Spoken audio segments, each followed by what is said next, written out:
the front, one of us in the back, so you guys will be fully taken care of. Yeah, welcome to Backcountry. What we got in store for you is 45,000 acres of private terrain. So we're really excited to take you out and show you the ranch. As you can see, it's pretty gorgeous. I'm just going to go over a little bit about what we'll be getting into, a little bit about the sleds, some operations techniques, and what have you. Sounds like most of you guys have been snowmobiling before. Yes. A little bit. All right. Some of it might be a little bit of review, but Seasoned expert then. yeah, all the sleds are a little different, so I'll just kind of go over all the things for you. So mainly what we're going to be doing is some trail riding. We maintain this trail all year long. In the summer, we grade it, make sure there's no obstacles on it, push any rocks out to the side. In the winter, we groom it with that snowcat. So as you can see, that trail is nice and wide, some good amount of space on it. But immediately off that trail, we got potential hazards. Not only does it navigate through some variable terrain, but those rocks I mentioned that we've pushed off the trail might be just right on the side of that trail. So it's really important that when we're on that trail, we stay on that trail, stay in the bulk of that trail, and keep it safe and keep it chill. Big component of keeping it safe is navigating through this terrain in a line, one behind the other, behind your lead guide. That's just the safest way to maneuver through that terrain. So you can't pass each other. Yeah, we ask that you guys Did you tell don't. that guy right there? I thought we were racing. We were going to be bumping into each other and stuff. Bumper car. Yeah. All right, well, Racing. Trouble, you know, troublemakers, these two, okay. these troublemakers. two. Yeah, all right. Huh. Yeah, we ask that. Yeah, okay, yeah, he's paying attention. Have you ever heard of the Hey, bigger looks dick like we don't have to contest? worry about breaking the windshield. Bigger dick contest? Here they are. We see those sometimes. Alright, Yeah, well, we you got try it. and cut them short. You know what? That was pretty smart. Mike Elo would have been happy about that. Yeah, all right. So, Oh, we got it. No, you're good. Back to the spiel. Back to the spiel. Don't pass anybody. Yeah, we don't want you guys riding side by side. We don't want you guys passing each other. We don't want you guys doing that thing where you slow down so you can speed up. We'll just travel as a nice cohesive unit. Then when we get to where we're going, there'll be a big meadow where we'll be able to let you guys loose. You can open up, have at it, do your thing. Pass each other, take the sleds up to speed. We just want to save the rowdiness here. That meadow is super safe, dynamic, and fun. That trail, though, we just got to keep it safe and chill to avoid any type of incident. You guys feel like you can do that for us? Yeah. Okay, awesome, cool.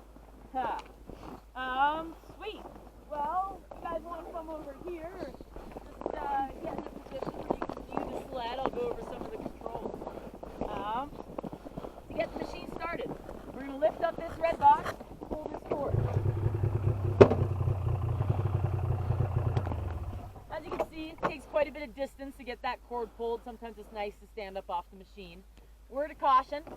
This cord sits in the engine compartment, it's caked in grease, not going to splatter or anything, but if you let it touch your coat, we'll leave a big black mark. None of y'all look like you're all that concerned with that.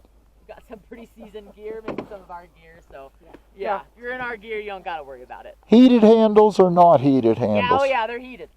Yeah, these handles are heated. To adjust those handlebar heats, you got these gray horizontal switches. See, there's two of them. The top one is for the handlebars. The bottom one has a little swoosh on it. That's for your thumb throttle. So the bars and thumb throttle all heat up, and you can also adjust those temperatures independently.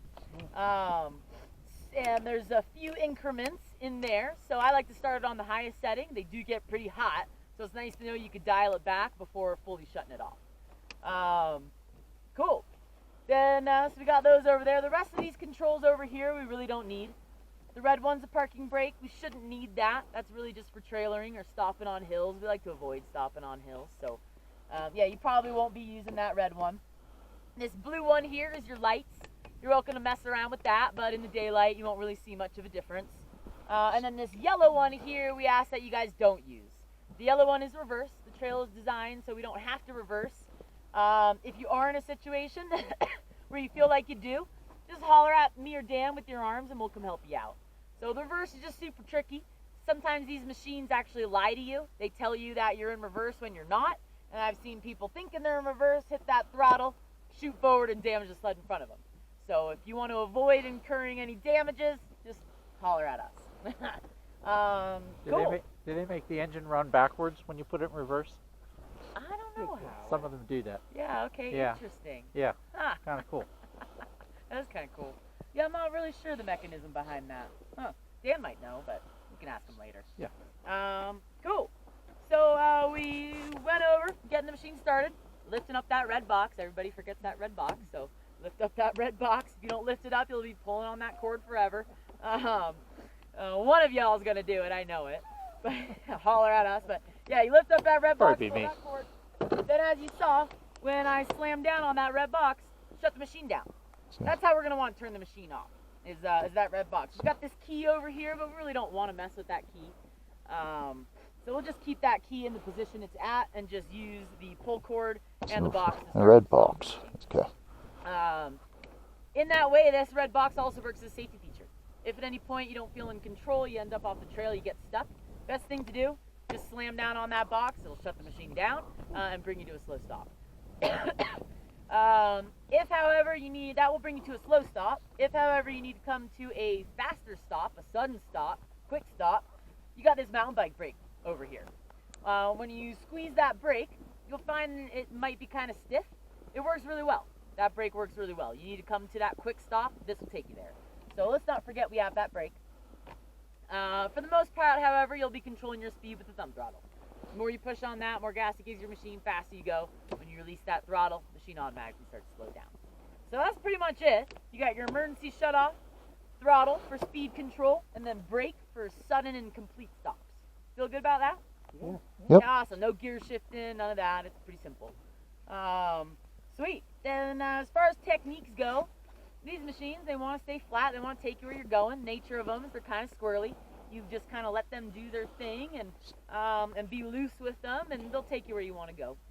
Then the thing that's a little different with these things, as you guys already probably know, is the turning, leaning into those turns. All right. It's really helpful to sometimes adjust your physical position on your seat to get in that right spot. You really want to rail a turn, you can get lower that center of gravity.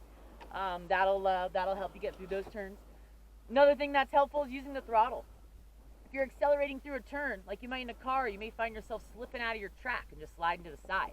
What you can do in that situation is just release that throttle. You'll feel your machine sink down in the snow, creating a new track that can help guide your turn. Then once you feel that machine sink, then you can get back on that gas.